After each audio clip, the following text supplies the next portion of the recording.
সুদ খাওয়া হালাল না হারাম? কথা বলেন। হারাম। কোরআনে স্পষ্ট আছে ওয়াহাল্লাল্লাহুল বাইয়া ওয়া হাররামার রিবা। সুদ তোমাদের জন্য হারাম, ব্যবসা তোমাদের জন্য হালাল। তার মানে আপনাদের এই লালগোলা থানায় আর একটাও সুদখোর নাই মুসলিমদের মধ্যে। কথা বলেন। আছে। এই আমি মৌলবীরা বললেই মৌলবীরা গাল খায়। আমি আজকে বয়ান করে যাব, সকালবেলায় আপনার এলাকার চায়ের দোকানগুলোই সুদখোর মাল কটা বলবে আবে ওকে দাও, দেয় বাজে মৌলবি, বলবে না? বলবে না? ওই মাল কটা গাল দিবে আমি জানি। আমাদের ইমামদের চাকরি চলে যায় সুদের বয়ান করলে। ইমাম যদি জুম্মায় খুতবা দিয়ে দেয় সুদ সম্পর্কে, সুদখোর মাল কটা বলবে ইয়াকে কি করে তাড়ানো যায়, তাড়াবে। এ যা করছে আমাদের সব ব্যবসা বন্ধ করে দিই, বলে না? বলে না? ইমামের চাকরি শেষ, পেছনে লাগে। ইমাম সাহেব যদি ইমামে এরকম কোনোদিন খুতবা দেয়, সেই ইমামের বলছে মৌলবীর টুপিটা এত টেরা থাকে কেন বলতো? সালা দোষ। মৌলবীর পায়জামাটা একটু ওপর দিকে আছে, একটু নিচে নেমে গেছে, ভুল খুঁজে বেড়ায়। ইমাম সাহেব যদি হাওয়া বার করে দেয় তা এরা বলবে বোমবাস্ট করেছে মসজিদে। ঠিক বললাম না? মানে মালকে তাড়াতেই হবে। আমাদের ব্যবসা বন্ধ হচ্ছে। আচ্ছা বলুন তো, ইমামদারির সঙ্গে ইমামকে ইমাম খুতবা দিয়েছে সুদ সম্পর্কে, তাকে তাড়িয়ে দিলেন, সুদ হালাল হবে? আজকে যদি আমাকে বাধা দেন স্টেজে এসে, সভাপতিকে যদি বলেন যে ইয়াসিন সাহেবকে বাধা দেন, সভাপতি সাহেব একজন বিজ্ঞ আলেম মানুষ, উনি বাধা দিবেন না, বলবে তোমরা বলো, তোমরা দাওয়াত দিয়েছো, ঠিক কি না? এরপর আপনি যদি আমার কলার ধরে বলেন নেমে যান, আমার গাড়ি রেডি আছে চলে যাব, আল্লাহর কসম ওটা কি হালাল হবে? কোরআন রাখা আছে, আয়াত পাল্টাতে পারবে না। রাসূল আকরাম সাল্লাল্লাহু আলাইহি সাল্লাম হাদিস বর্ণনা করলেন, 1 টাকা যদি কেউ সুদ খায়, নিজের মায়ের সঙ্গে সর্বনিম্ন পাপ হচ্ছে 36 বার জিনা করার সমান পাপ হবে। জোরে বলুন নাউজুবিল্লাহ। এইটা জানার পরে যে মুসলমান সুদ খাচ্ছে, এ আল্লাহর সঙ্গে যুদ্ধ ঘোষণা করলো না? করলো না? করলো। রাসূলের সঙ্গে যুদ্ধ ঘোষণা করলো। আপনি কি করে বুক ফুলিয়ে বলেন যে আমি খাঁটি মুসলমান সুদ খেয়ে? কথাটা বুঝতে পারেননি? অথচ আমাদের দেশের নিয়ম খুব ভালো, কিছু করুক আর না করুক, মদ খেলে মসজিদে ঢুকতে পাই না, গাঁজা খেয়েও ঢুকতে পাই না, কিন্তু জুম্মার দিনে সুদ খেয়ে গোসল করে মসজিদে গিয়ে নামাজ পড়তে পায় আমাদের দেশের লোক। এখানে গোটা দেশের কথা বলছি, এখানটা তো অনেক দূরের কথা। চলুন, আপনি বললেন আমি কোরআনকে বিশ্বাস করি, তাহলে আপনি সুদ কি করে মুসলমান খেতে পারে? আপনারা বলুন, নেশাগ্রস্ত জিনিস হারাম না হালাল? হারাম। আপনাকে আমি দেখিয়ে দেবো, এই লালগোলা থানায় মুসলমান মদ খাচ্ছে, মুসলমান মদ বিক্রিও করছে। ঠিক বললাম না ভুল বললাম? যদি প্রমাণ না হয় আমার সঙ্গে গিয়ে জঙ্গিপুরে হাই রোডে চাপুন, উমরপুরে, আমি দেখিয়ে দেবো। অথচ আপনার ধর্মকে কতটা রিসপেক্ট করে একজন অমুসলিম আপনার জানা নাই। আমি প্রায় উত্তরবঙ্গ থেকে দক্ষিণবঙ্গ যাতায়াত করি এই হাইওয়ের ওপরে প্রায় দিন। আজকে আমি এখানে এসেছি, কালকে মাদ্রাসার ক্লাস করে আবার আসবো, নলহাটিতে প্রোগ্রাম আছে, কালকে আবার আছে, আমি আবার ফিরে আসবো। কালকেই আমি কোচবিহার থেকে ফিরেছি, এই রাস্তার উপর দিয়ে উমরপুর হয়ে বাড়ি গেছি। রাত 2টোর সময় উমরপুর কভার করেছি আমি। আজকে গতকালকে প্রোগ্রাম ছিল, শিলিগুড়িতে করেছি। প্রত্যেক দিন যাতায়াত করি। যেমনি আপনি মোরগ্রাম পার করবেন, পলসন্ডা মোড়, ওই পলসন্ডা মোড়ের কাছে একটা ধাবা আছে, ধাবাটার নাম হচ্ছে পাপ্পুদা ধাবা। পাঞ্জাবিদের ছেলে, মুখে দাড়ি, মাথায় পাগড়ি। আমি মাঝে মাঝে তাদের কাছে খাই। জানেন তারা কতটা আপনার ধর্মকে রিসপেক্ট করে, কতটা সম্মান করে? তার হোটেলে বোর্ড লাগানো আছে 3টে। নাম্বার 1, মদ পান করা নিষিদ্ধ। নাম্বার 2, মদ বিক্রি নিষিদ্ধ। নাম্বার 3, নো স্মোকিং, ধূমপান করা নিষিদ্ধ। অথচ আমি আপনাকে এই উমরপুর হাই রোডে দেখিয়ে দেবো 5 কিলোমিটারের ভাতায় মুসলমান হোটেল করেছে, হারামখোর মদও খাই, মদও বিক্রি করছে। আমি বললে খারাপ মৌলবি, আমাকে যত গালি দিবে দাও, আল্লাহর কসম করে বলছে আল্লাহর কাছে জবাব দিয়ে পার হতে পারবে না। একটা মৌলবিকে ফেসবুকে গালি দেওয়া অনেক সহজ। এখন ফেসবুক উঠেছে, ইউটিউব উঠেছে, কমেন্টে লিখে দিলেন ইয়াসিন হারামখোর, লেখাটা খুব সহজ। বাপের বেটা হলে স্টেজে এসে বল, কথা বুঝতে পারেননি? বাপের বেটা হলে তুমি যদি সুদকে হালাল করতে পারো, স্টেজে এসে আল্লাহর কসম করে বলছি আমি আজ জীবনের সমাজের বুকে মুখ দেখাবো না। কেউ যদি বাপের বেটা থাকো, আমাকে চর মারতে পারবে, আমার কলার ধরতে পারবে, আমাকে স্টেজ থেকে নামাতে পারবে, আল্লাহর কসম হালাল করতে পারবে না। মাথায় রাখবে, মদ তুমি হালাল করতে পারবে না।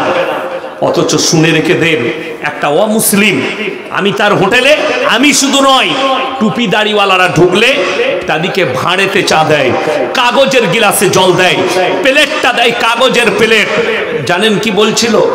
স্যার आप लोग तो बड़ा पवित्र होते हैं, आप लोग बड़ा पवित्र होता है, आप लोग हराम खाने वालों के झूठा नहीं खाते, जो लोग हराम चीज खाते उसका झूठा नहीं पीते आप लोग। कोई दारू पीता है, कोई सुअर खाता है, कोई कटा हुआ चीज खाते हैं, और वो आके उसी प्लेट में उसी गिलास में खाते हैं, और आप लोग पवित्र है। জোরে বলুন না সুবহান আল্লাহ। একটা অমুসলিম জানে এদের মৌলবীরা একটা দাড়ি টুপিওয়ালা, একটা নামাজি পবিত্র লোক, তারা হারাম খায় না। অথচ আপনি মুসলিম হয়ে মদ খাচ্ছেন, মদ বিক্রি করছেন। ওরা জানে আমরা যে জায়গায়, যে মুর্শিদাবাদ ডিস্ট্রিক্টে যেখানে ব্যবসা করছি, এটা 75% মুসলিমের আবাদি। আমরা যে জায়গায় বাস করছি, যে জায়গায় ব্যবসা করছি, আর মুসলমানদের জন্য নেশাগ্রস্ত জিনিস হারাম, এটাও তারা জানে।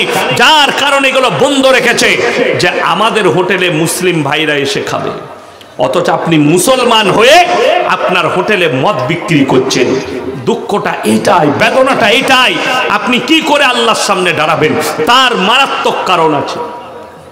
আমি মাসখানেক আগে মালদা ডিস্ট্রিক্টে ওই আপনার গাজল এরিয়ায় জলসা ছিল। তো আমি গাজলের এলাকায় গাড়ি নিয়ে যাচ্ছি। আমার ড্রাইভারকে বললাম দাঁড় করাও, চা খাবো। মাঝে মাঝে দাঁড়াই, আমি চা খাই। তো একটা দোকানে দাঁড়ালাম, তো একজন এসে বললে আসসালামু আলাইকুম। ওয়ালাইকুম সালাম। হুজুর ভালো আছেন? ভালো আছি। চাটা খান, আমি খাওয়াচ্ছি। তো সে দোকানিকে চা বলল, চাটা খেলাম। কি বলছে জানেন? চা খাওয়ার পরে, হুজুর একখান সিগারেট দেবো। আমি শালা সিগারেট কি বে? আমি ভয় খেয়ে গেছি। দোষ কিন্তু এই লোকটার নয়, আপনারা হাসছেন, এই লোকটার দোষ। এই লোকটা অপরাধী নয়, অপরাধীকে হুজুর, অপরাধীকে হুজুর। সে বললে আমাদের হুজুর যে খায়, মানে তার মসজিদের ইমাম সিগারেট খায়। আমি বললাম ওটা হচ্ছে জিলাপি হুজুর, আর আমরা হচ্ছে খাঁটি আকীদার হুজুর। বললে তাই? আমি বললাম হ্যাঁ, ওই জন্য তো সে সিগারেট খায়, আমার কাছে হারাম, চলবে না। সে বললে দেখুন কত ভদ্র ছেলে। সে আমার হাতটা ধরে বললে হুজুর আমি ভুল করে ফেলেছি, কিছু মনে করবেন না। আমি বললাম দেখুন, বলে আমাদের ইমাম খাই তো ওই জন্য আমি বলে ফেলেছি। সে কতটা নিচু হয়ে আমার কাছে বলল। আমি যখন তাকে বুঝালাম, অনেকগুলো উক্তি দিয়ে বুঝালাম, যেমন আপনাকে বলে দিই পানির বোতল দেন একটা, ওইটাই দেন, খালিটাই দেন, ওই খালি বোতলটাই দেন আমাকে। এই যে বোতলটা, এই বোতলটাই পানি দিয়েছে কাদিকে? সভাপতি সাহেব স্টেজে যারা আছেন আমাদেরকে বক্তাদের জন্য, এটাই আপনারা পানি খাবেন। এই বোতলে যদি লেখা থাকে বিষ মিশানো আছে, আপনি খেলে মারা যাবেন, এটা আর পান করা যাবে? ইসলামী শরীয়ত বলছে হারাম।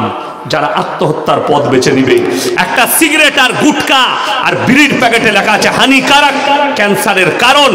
আর কোরআনে আছে তোমরা নিজেদের জীবনের মূল্য দাও। এই জীবনটা যেটা আল্লাহ দান করেছে, এটা তোমার নয়, এটা আল্লাহ দিয়া নিয়ামত। আর এর সঙ্গে যারা খেয়ানত করবে, আল্লাহর কাছে কিয়ামতের দিনে হিসেব দিতে হবে। আপনি বিড়ি খেয়ে, সিগারেট খেয়ে, আমাদের দেশে তো অবাক হয়ে যাবেন, কিছু মুসল্লি আছে সকালবেলায় বিড়ি না খেলে তাদের হাগাই হয় না। হ্যাঁ, তাহলে মসজিদের পায়খানা ঘরে ঢুকে ও বিড়ি টানছে, তারপরে ইমাম সাহেব ঢুকেছে, ইমামের বমি হয়ে গেছে গন্ধে। আপনি নিজে বলছেন হাদিস মানি, কত কষ্ট লাগে। এই মুসলমান কত নেমক হারাম। আল্লাহ রসুলের ওই হাদিসটা মানছে। নবীজি বললেন কাঁচা পেঁয়াজ খেয়ে মসজিদে যাওয়া যাবে না, তোমরা যেও না। আপনি আমল করলেন যে কাঁচা পেঁয়াজ খেয়ে যাব না, এর ব্যাখ্যা কি? মুখে দুর্গন্ধে তোমার পাশের লোক কষ্ট পাবে। আর রাসূলের হাদিস, তোমরা মুমিন ততক্ষণ হতে পারবে না যতক্ষণ পর্যন্ত তোমার কাছ থেকে তোমার প্রতিবেশী সুরক্ষিত নয়, তাকে সুরক্ষা দিতে হবে। আপনি ভেবে দেখুন, আপনি বুঝতে পারলেন পেঁয়াজের গন্ধ আছে, আচ্ছা বিড়ি সিগারেট গুটকার গন্ধটা কি আতরের মতো সেম? ওটা তো আরো খারাপ, আরো খারাপ। কিন্তু মুসলমান খাচ্ছে। সব থেকে বেশি কষ্ট কে পায়? আমি আপনার পাশে 5 মিনিট দাঁড়িয়ে নামাজ পড়বো, ঠিক কিনা কথা বলে? 6 মিনিট করব, আপনার স্ত্রী সব থেকে বেশি কষ্ট পাবে। যার কাছে এশার নামাজ পড়ে 6 থেকে 7 ঘন্টা ফজর পর্যন্ত আপনি ঘুমান, তোমার স্ত্রীকে জিজ্ঞেস করো। আমাদের দেখবেন মাঝে মাঝে ভালোবেসে অনেকজন স্ত্রীকে জড়িয়ে ধরে না, হ্যাঁ বলবে শুনা এইদিকে এসো, তোমার মুখে দুর্গন্ধে সে মনে মনে ভাববে আট কোড়ার বেটা তোকে ঝাঁটা মারতে মন যায়, করবো কি স্বামী, কি বুঝলেন? আর আমাদের মৌলবীদের এমন অবস্থা, আমাদের বউর আমাদের কাছ থেকে সরতে চাই না, খেপা আমরা কিছুই খাই না, কিচ্ছু খাই না, ওই জন্য আমাদের বিবিরা আমাদের কাছ থেকে সরতে চাই না। আর যারা গুটকা খোর, জিলাপি খোর, খালি বলবে এইদিকে ঘুরো গো, তোর দিকে ঘুরবি না, কথাটা বুঝতে পারবি? আমাদের সমাজ ধ্বংস হলো তো ওই করে। বিশ্বাস করুন, সবাই কোরআনের প্রতি মহাব্বত আনবো, জোরে বলুন ইনশাআল্লাহ। মহাব্বত যদি আসেন, শুনেলেন বিপদ যেটা ঘটেছে কোথায় জানেন? আপনারা মনে করছেন ইয়াসিন ভাই দারুণ বক্তা, এই মৌলবীরা দারুণ, আমার মতো 100টা মৌলবী ধরা পড়বে কিয়ামতের দিনে, 100টা হুজুর ধরা পড়বে। সমাজকে ধোঁকা দিয়েছো, প্রতারণা করেছো, প্রবঞ্চনা করেছো, সমাজকে ধোঁকায় ফেলে রেখেছো, অথচ আমল করেনি। অবাক হবেন, এই যে সুদ হারাম বললাম, এই দিকে আপনাদের ওপার পেরিয়ে গেলি ঝাড়খণ্ড, ঠিক কিনা? মুরারয়ের পাশে ঝাড়খণ্ড, ঝাড়খণ্ডের একটা মাল আছে, তার নাম হচ্ছে জাহাঙ্গীর, প্রতিনিয়ত আমাকে গাল দেয়। দেখছে একটা জলসাই বলেছে ব্যাংকের যে ইন্টারেস্টটা পাওয়া যায় ওটা হালাল, ওটা খাবে। আমি তখন বুঝতে পারলাম এই হারামখোর সুদের পয়সা খেয়ে মৌলবি হয়েছে। আর এই মাল কটাই ধরা পড়বে যদি বলেন কারা? ইন্নাল্লাযীনা ইয়াকতুমুনা মা আনজালাল্লাহু মিনাল কিতাব ওয়া ইয়াশতারুনা বিহি থামানান কালীলা উলাইকা মা ইয়াকুলুনা ফি বুতুনিহিম ইল্লান নার ওয়া লা ইউকাল্লিমুহুমুল্লাহু ইয়াওমাল কিয়ামাতি ওয়া লা ইউযাক্কিহিম ওয়া লাহুম আযাবুন আলীম। হে আমার নবী বলে দাও, তোমাদের মধ্যে কিছু এমন মৌলবি থাকবে, হুজুর থাকবে, যারা নিজেদের পেট চালাবার জন্য আমার আয়াতকে লুকিয়ে দেবে, হককে লুকিয়ে দেবে, তারা নিজেদের পেটেতে আগুন ছাড়ায় আর কিছু ভরে না। আমি আল্লাহ রাব্বুল আলামিন কিয়ামতের দিনে তাদেরকে কঠিন আযাবে মুবতালা করে দেব, তাদেরকে কঠিন আযাবে ফেলবো। আমার ভাই খুব সাবধান, হারামটা হারাম, কিয়ামত পর্যন্ত হালাল পৃথিবীর কোনো বাপের বেটা মৌলবি করতে পারবে না, মাথায় রাখবেন। হারাম কিয়ামত পর্যন্ত হারাম। মদ স্পর্শ করা হারাম, গাঁজা স্পর্শ করা হারাম, হেরোইন স্পর্শ করা হারাম, নেশাগ্রস্ত জিনিস তোমরা স্পর্শ করো না, আল্লাহ বলে দিলেন হারাম। আপনি কি করে, রাসূল বললেন হারাম, আপনি কি করে এগুলোকে ব্যবহার করতে পারেন? আপনি নিজের জিন্দেগিটা নিজে একবার ভেবে দেখুন। যেটা রাসূল সাল্লাল্লাহু আলাইহি সাল্লাম খাননি সেটা যদি আপনি খান, গুনাহ না গুনাহ নয়? আপনি ভেবে দেখুন, আমাদের দেশের লোকরা ফতোয়া নেয়, হুজুর বিড়ি সিগারেট গুটকা খাওয়া কি? হুজুর বললে মাকরুহ। আমি 24 পরগনায় জলসা করতে গিয়েছিলাম, বেশিরভাগ সব ফুরফুরা ভাইরা আছে, আমাকে দাওয়াত দিয়েছে। তো আমি বললাম আচ্ছা তোমাদের হুজুর যদি সিগারেট খায় তাকে রাখবে না তাড়াবে? না, তাকে তাড়িয়ে দেবো। আমি বললাম হুজুর খেলে তাড়াবি, হুজুর খেলে হারাম, আর তোরা খেলে মকরু, কবরে যা বুঝতে পারবি ঝাঁটা খাবি। কত বড় আস্পর্ধা! হুজুরের জন্য হারাম করে রেখেছে আর নিজেদের লেগে মকরু করে দিয়েছে খাবার লেগে। এরা যে কি মার খাবে তার ঠিক নেই, বড় কষ্ট লাগে। যেমন আপনাদিকে বলি, দাড়ি কাটাটা নেকির কাজ না দাড়ি রাখাটা? কথা বলে না? দাড়ি রাখাটা নেকির কাজ। দাড়ি কাটাটা গুনাহ না গুনাহ নয়? মারাত্মক গুনাহে কবিরা দাড়ি কাটাটা। আপনি বলুন, আপনার মসজিদের ইমাম যদি দাড়ি চেঁচে দেয়, তার পেছনে নামাজ পড়বেন না তাড়াবেন? তাড়াবেন। যে ইমাম দাড়ি চেঁচে যাওয়ার পেছনে নামাজ পড়বো না, ও ইমাম দাড়ি চাচলে তার পেছনে নামাজ হবে না, তুই দাড়ি চেঁচে ইমামের পেছনে কি করে পড়িস বে? কথাটা বুঝতে পারেননি? তোমারটা হালাল আর ইমামেরটা চলবে না। তুমি তোমার দিমাগকে জিজ্ঞেস করো। ওই জন্য বলছি, ইমামের জন্য যেটা হারাম করেছো নিশ্চয়ই তোমার জন্যও হারাম। খুব ভালো করে বুঝবেন। আপনি এই সেন্সটাই আনতে পারেননি। আপনারা মৌলবীদের লেগে হারাম করেছেন আর নিজেদের। আমাদের দেশে যেমন পর্দা করা ফরজ না ফরজ লয়? ফরজ। কিন্তু পর্দা কার কাছে ফরজ জানেন? আমার মা বোনদের। বললেই আমি গাল খাবো। মৌলবীরা বলবে কোন আটকুড়োর বেটা, মৌলবীকে দাওয়াত দিয়েছিস রে তোরা। কেন বলুন তো? ফরজ কোথায় মায়েদের কাছে জানেন? গোটা দেশের লোক পেরিয়ে যাচ্ছে, ও মাথায় কাপড়ও দিবে না, গায়েও কাপড় দিবে না, কিন্তু মৌলবী সাহেব পেরিয়ে গেলে মৌলবী সাহেব লো মাথা দেখ। তার মানে মৌলবী সাহেব খালি মরদ আর বাকি সব হিজড়ে, যে মৌলবীকে দেখে খালি মাথায় কাপড় দিতে হবে।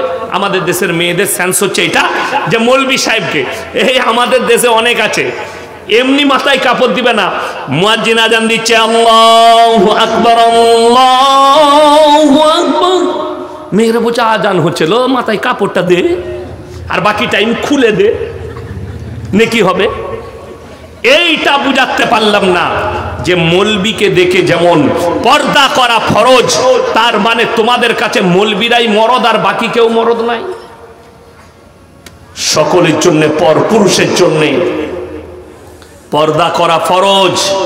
প্রত্যেকটা নারীর জন্য পর্দা করা ফরজ পর পুরুষের কাছে। দুঃখের বিষয়, আপনি পর্দাটাই বুঝতে পারেননি। পর্দা খালি মৌলবীর লেগে রেখেছেন, আপনাদের জন্য নয়। এইটাই সমাজের লোক বুঝতে পারলো না। হাইরে মুসলমান, আপনারা বলুন লটারির টিকিট কাটা হালাল না হারাম? হারাম। আপনাকে আমি লাল গোলাই দেখিয়ে দেবো, মুসলমান লটারি কাটছে, লটারি বিক্রিও মুসলমান করছে। ঠিক বললাম না ভুল বললাম? বড় কষ্ট লাগে। আর আপনি অবাক হবেন, রাগ করবেন না। সভাপতি সাহেব আছেন, আমার খুব বন্ধু মানুষ, অন্তরের মানুষ, অনেকদিন পর দেখা হলো। আল্লাহ ইনার হায়াতে বরকত দেখ, বলুন আমিন।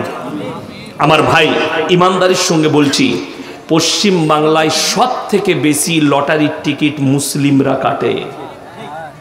এটা রাগ করেন, আমি একদম সত্য ঘটনা বলছি। প্রত্যেকটা মুসলিম গ্রামে আপনি লটারির দোকান দেখতে পাবেন 3-4টা, আর কাটছে লাইন দিয়ে মুসলিমরা। আপনি চলে যান একটা শিক্ষিত অমুসলিমদের গ্রাম, তাদের গ্রামে লটারির দোকান পাবেন না। এটা চ্যালেঞ্জ ছুড়ে বললাম আপনাকে।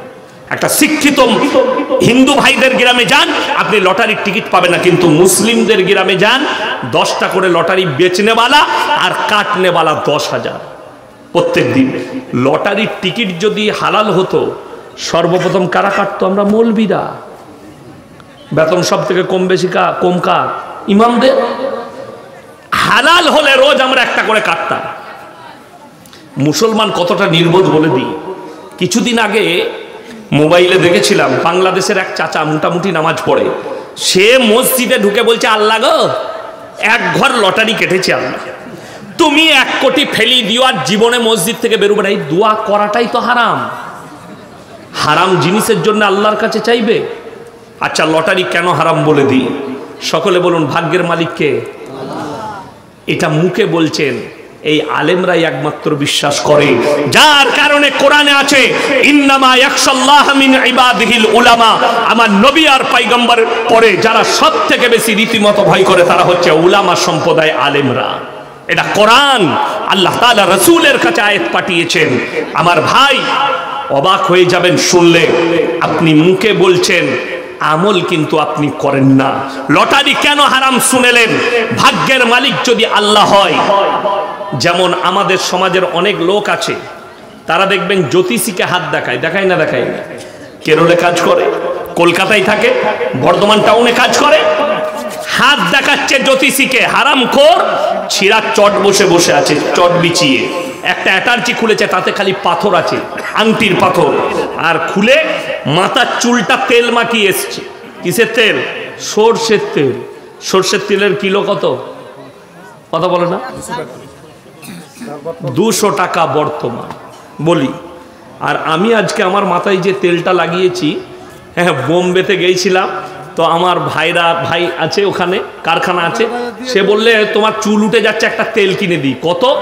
100 গ্রামের দাম 475 টাকা। আমি দাও, লোকের পয়সাতেই চলছে তো আমাদের, অসুবিধা কিচ্ছু নেই। আল্লাহ তকদিরে লিখে দিয়েছে লোকের ঘরে খাবি। আমরা কোথায় খাই? লোকের ঘরে। কি বুঝলেন? আমি দুপুরে বাড়িতে একটু খেলাম, তারপরে তো আমি বুঝেই নিয়েছি চালাবো ওইখানে গিয়ে। আল্লাহ তকদিরে রেখেছে, এইখানেও চালিয়ে দিলাম। এটাই আমাদের তকদির, আল্লাহ মেপেছে। শুনেন, যে বসে আছে ওখানে হাওড়া স্টেশনে, রেল লাইনের ধারে, স্টেশনের গায়ে, সে কি করে? অ্যাটার্জি খুলে বসে আছে, সরষের তেল লাগিয়ে হারামখোর ছিঁড়া চটে বসে আছে। আর যে তার কাছে হাত দেখাচ্ছে 50,000 বেতন পায়, বলছে বাবা দেখো আমার কি হয়েছে। ওরে বাবরে, তোমার ভাগ্য খারাপ যাচ্ছে, বইয়ের সাথে একটু ঝামেলা চলছে। ই দেখলে শালা রোজ রাতের বেলায় বইয়ের সাথে ঝগড়া, শালা ঠিকই বলেছে। কথাটা বুঝতে পারেন? মনে করছে দারুণ জাননেওয়ালা। বিশ্বাস করুন, ইমানটা সঙ্গে সঙ্গে চলে যাবে। ভবিষ্যৎ কে জানেন? সকলে বলুন। আল্লাহ ছাড়া পৃথিবীতে ভবিষ্যৎ কেউ জানে না। এরা ভবিষ্যৎ বলছে। বললে কি করতে হবে? এই পাথরটা নিয়ে যাও, তোমার ভাগ্যটা ফিরে যাবে। এই পাথরটা নাও, তোমার সংসারে শান্তি আসবে।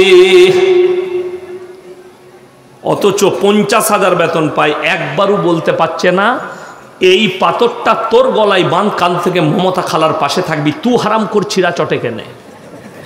কথা বুঝতে পারেননি? যে দিচ্ছে সে ছিঁড়া চটে বসে, যে দিচ্ছে সে 50,000 বেতন পায়, কলকাতার অফিসে গিয়ে ঠ্যাংটা তুলে বলবে এই চা নিয়ে আয়, আনছি স্যার, কর্মচারী আছে তার।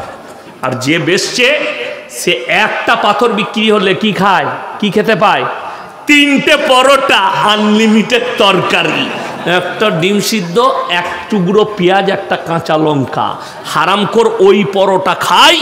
আর যে অফিসে 50,000 টাকা চাকরি করে, তার হাঁপা ইলিশ, তার খাবার দাবার আলাদা আসে। কর্মচারী টেবিলে খাবার দেয়, ডাইনিং টেবিলে বসে খায়, অথচ ওই হারামখোরের কাছে ভাগ্যের পাথর নিচ্ছে। তাইলে তকদির কার খারাপ? আমাদের সমাজে অনেক লোক আছে, অনেক মা বোনেরা আছে, বিয়ে হয়েছে 3 বছর 4 বছর ছেলে হচ্ছে না, কি করে? হুজুর খুঁজে বেড়ায়। আর আমাদের দেশে অনেক হুজুর আছে, আপনাদের মুর্শিদাবাদই আছে, আমি এমন তাবিজ দেবো, আমার তাবিজে বেটা ছেলে হবে। খোঁজ নিয়ে দেখুন, সে হারামখোরের একটা বেটা নাই। আমার নিজের 2টো মেয়ে। আপনার কটা ছেলে মেয়ে? আমার 5টা আছে। 5টা? 2টো মেয়ে? 2 মেয়ে 3 ছেলে। 2 মেয়ে 3 ছেলে। আচ্ছা বলুন, আমাদের তাবিজে যদি বেটা হতো, তাহলে পঞ্চায়েতগুলো কাদের দখলে হতো? আমাদের। 4টা বিয়ে করা যায় যাচ্ছে না? না, ইসলামে 4টা আছে। 4টা বিয়ে করতাম, বছরে একটা করে, 4 10 কত? 10 বছরে 40টা। লাঠির জোর আমার, পঞ্চায়েত আমার। কথা বুঝতে পারেননি? কে কাকে বুঝাবে? খেপা ইয়াসিনের তাহলে 2টো বিটি হতো না, বেটাই হতো। কি বুঝলে? মা দিকে কে বুঝাবে? বিশ্বাস করুন, আমার আব্বাজির সঙ্গে কোনোদিন দেখা হলে ফোন করে জিজ্ঞেস করবেন আপনার বিয়ের কত বৎসর পরে বাচ্চা হয়েছিল। আমার যে বড় বোন জন্ম নিয়েছিল 9 বৎসর পরে। ক বৎসর পরে বললাম? 9 বৎসর। আর আমাদের দেশে কিছু ভণ্ড হুজুর বলছে বাবা তোমাদের ছেলে না হলে মায়েরা চিন্তা করো না, তোমরা একবার পাথর চামড়িতে গিয়ে 3 দিন শুয়ে থাকবে, মানত করে ছেলে হবে। এমন আল্লাহ, মাজারে শুলে ছেলে হয়? আমরা শুনেছি স্বামীর পাশে শুলে ছেলে হয়। এ বলছে হারামখোর মাজারে শুগা ছেলে হবে। যা বুঝে করগা। ফতোয়াকার গুটকাখোর হুজুরে, জিলাপি হুজুরে। তো ছেলে হবে না হবে তো মাজারে শুগা। নাউজুবিল্লাহ, আল্লাহ হেফাজত করুক। এই যেমন রোজ 10,000 টাকা ইনকাম করে একটা লোক, মাসে কত হবে? কথা বলে না? 3 লাখ। আর আমার বেতন আমার আব্বার মাদ্রাসায় কত? 11,000। এই বছরে বাড়লো নাকি জানি না, মিটিং ছিল সেদিনে, আমি থাকতে পারি নাই, তো শুনলাম নাকি বেড়েছে। আমি দরখাস্ত রেখে গেছিলাম যে এটা জমা দিয়ে দিবে আব্বাজির কাছে। মনে হয় যেন বেড়েছে সব শিক্ষকের। আমি 11ই ধরছি, আমাদের 11,000 বেতন।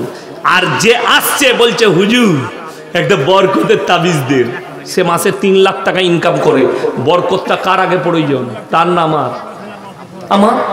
তো আমাদের তাবিজে যদি বরকত হতো তাহলে বর্ধমানের রাইস মিলগুলো আমাদের বাপ বেটার হতো। মা তাবিজ আর একটা করে টেনেলে আমাদের সব থেকে দামি রাইস মিলটা, পশ্চিমবাংলার সেরা রাইস মিল সব থেকে বড় আমার বাড়ির কাছে।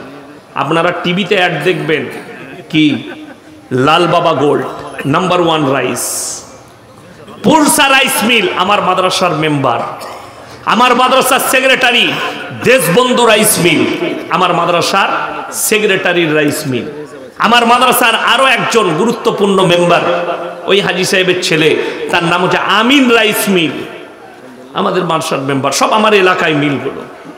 এরকম বহু মেম্বার আছে রাইস মিলের মালিক। সব থেকে দামি রাইস মিল হচ্ছে ভদ্রেশ্বর লাল বাবা গোল্ড ব্র্যান্ড, 1 নম্বর চাল। তার চাল খাবেন, চালের দাম বেশি, মালটার কোয়ালিটিও ভালো। তো ওই মিলগুলো তাদের হবে কেন? তাবিজে যদি মিল পাওয়া যেত তো আমরা বাপ বেটা মেয়েরা সবই টেনে নিতাম। আমরা কেন ইমামতি করতাম, মাদ্রাসায় জলসা কেন করতাম? আরে আমাদের সমাজে যেমন আমাদিকে অনেকজনা বলছে এরা মাদ্রাসা ছাপ, স্কুলে যায়নি, এদের বুদ্ধি নাই মৌলবীদের। খেপা, আমাদের দেশে সব থেকে বুদ্ধিমান কারা বলুন? 2টো লোক, হিন্দু ভাইদের বাবা আর আমাদের বাবা। স্কুল যাওয়া লাগবে না বাবা হতে গেলে। একটা বাবাও স্কুলে যায় নাই, পড়ালেখা জানে না, কিন্তু বাবা। কিন্তু দেশের দামি দামি লোক তাদের পায়ের নিচে। স্কুলে পড়ে MA পাস ছেলে প্রেম করছে, 6 মাস পরে মেয়েটা ফোন সুইচ অফ করে দিয়েছে। হুজুরের কাছে হাজির, ঘুমোচ্ছিল কি দারুণ ভালোবাসতাম স্যার, সুইচ অফ করে দিয়েছে। হুজুর মোবাইলের সুইচটা একটু খুলে দেন তাবিজ মেরে। শালা তাবিজ মেরে মোবাইলের সুইচ খোলা হয়? আমাদের তাবিজে যদি মোবাইলের সুইচ খুলতো হারাম কর, আমরা টাওয়ারগুলো উড়িয়ে দিতাম, তোরা যা পাপ করছিস। কথাটা বুঝতে পারেননি? টাওয়ারগুলো রাখতাম একটাও, এই মোবাইলের 7 টাওয়ারগুলো উড়িয়ে দিত। মার তাবিজা সব উড়িয়ে দেয়, হারাম কররা যা পাপ করছে। বড় কষ্ট লাগে। হুজুর বলছে মামা চিন্তা নেই, 5001 টাকা দেবেন, 1 সপ্তাহের মধ্যে সুইচ খুলে যাবে। দেখলে শালা 1 সপ্তাহে যদি 5001 টাকায় সুইচ খুলে, তাহলে মনে হয় মালটাকে এনেও দিতে পারবে। বললে হুজুর এমন কি তাবিজ নেই, মেয়েটা আমার কাছে চলে আসবে? হুজুর বললে ওটাও আছে। বললে কেমন করে? বলছে 20,001 টাকা লাগবে, 15 দিনের ভেতরে তোর কাছে মেয়ে চলে আসবে। দেখলে শালা সুইচ খোলার থেকে মেয়েটাই আমার কাছে আসুক। বলে আমি হুজুর কালকে টাকা এনে দেবো। বলে যা। হারামখোর ঘরে গিয়ে মায়ের ছাগল, পাড়ার লোকের ছাগল চুরি করে বেচে দিয়েছে, দিয়ে 20,000 টাকা নিয়ে চলে গেছে। 4টা ছাগল বেচে দিয়ে হুজুরকে দিয়েছে। আচ্ছা আপনারা বলুন, আমাদের তাবিজে যদি মেয়ে চলে আসে, আমরা মৌলবীরা একটাও ইমামতি করতাম না, মাদ্রাসায় থাকতাম না। কেন? খালি খোঁজ লাগাতাম বাপের একটা বিটি বড় লোক কে আছে, মা তাবিজ টেনে নিলে বড় লোকের জামাই, আর কিচ্ছু করা লাগবে না। লাগবে? বোকা বুঝে না, তকদিরে যে আছে সেটা পাবে। ইসলামে প্রেম হারাম, যে প্রেমকে তোমরা হালাল করতে চাচ্ছ ওটা নাজায়েজ কাজ, জিনা করার রাস্তা ওটা। আর ইসলাম এই রাস্তা ইখতিয়ার করতে দেয়নি। কোরআনে আছে ওয়ালা তাকরাবুজ জিনা ইন্নাহু কানা ফাহিশা ওয়া সাআ সাবিলা। ব্যভিচার করা তো দূরের কথা, যে রাস্তায় ব্যভিচার হয় ওই রাস্তার ধারে পাশে যাতায়াত করো না। আজকে আমাদের সমাজের লোক নামাজ পড়ে না, রোজা রাখে না, আল্লাহকে ডাকতে চাই না, তার কারণ একটাই, এই ভণ্ড হুজুররা। এরা বলে রেখে দিয়েছে তোদের চিন্তা নেই। কেমন? বলছে তোরা যাই বাপ করবি কর, অসুবিধা নেই, আমরা মরে যাওয়ার পরে তোদেরকে মিলাদ পড়িয়ে জান্নাতে দেব। মিলাদ হয় না আমাদের দেশে? মিলাদ হচ্ছে, ভণ্ড হুজুররা মিলাদ পড়ছে। আমি খালি চিন্তা করি, 4 বোতল মদ খেয়ে অ্যাক্সিডেন্ট করেছে লালগোলা বাজারে, বলে চিন্তা নেই হুজুরকে দাওয়াত দে। আমাকেই দাওয়াত দিয়েছেন, আমি কোনো হুজুরের নাম করবো না, আমি হুজুর ধরে নেন, দাওয়াত দিলেন। আচ্ছা আমি এসে দোয়া করলাম, রব্বানা আতিনা ফিদ দুনিয়া হাসানাহ ওয়া ফিল আখিরাতি হাসানাহ, আল্লাহ তুমি জান্নাতুল ফিরদাউস দাও, আল্লাহ শহীদের মর্তবা দাও, বিরহমাতিকা ইয়া রাব্বাল আলামিন। দিয়ে দেশি মুরগি, পোলাও আর ডিম সিদ্ধ খেতে বসেছি। বললাম বাপ কি করে মরলো তোমার বেটা?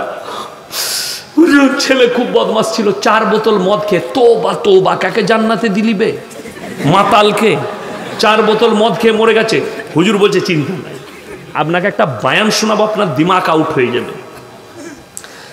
সমাজটা আজকে আমি দেখলাম টোল কারা করেছে, একটা অমুসলিম ছেলে তার চ্যানেলে টোল করেছে ইসলামকে নিয়ে। সে কিন্তু ভুল কিছু করেনি। আপনার মনে হবে এই গুটকাখোর আর জিলাপি হুজুররা গালি দেবে, মাজাক বানিয়ে রেখে দিয়েছে ইসলামে। আল্লাহর কসম ইসলাম টিকে আছে সত্যের উপরে। জোরে বলুন সুবহানাল্লাহ। ইসলাম সত্যের উপরে টিকে আছে না মিথ্যার উপরে? সত্যের উপরে।